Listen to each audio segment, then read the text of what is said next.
رب العالمین پہ بھروسے کا یہ تقاضا ہے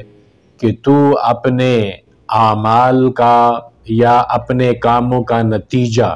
وہ رب العالمین کی ذات پہ چھوڑ دے،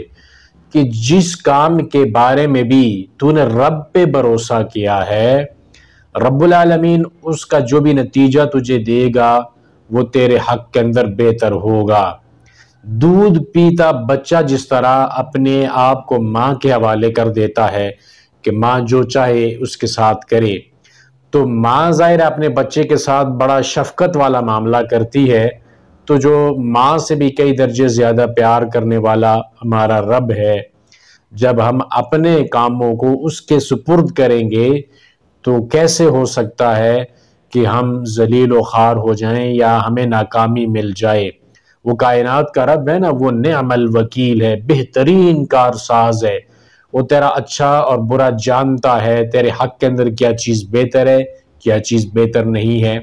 اگر کوئی چیز بہتر ہے تو وہ کب تیرے لیے بہتر ہے، اور اگر نہیں ہے تو اس چیز کے بارے میں تو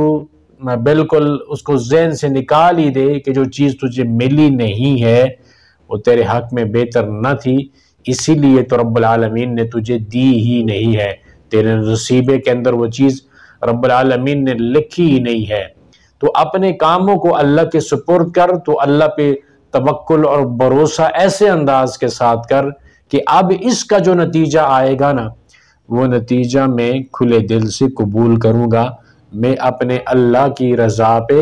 راضی رہوں گا۔ یہ توکل کا، بھروسے کا تقاضا ہے ہم سب سے۔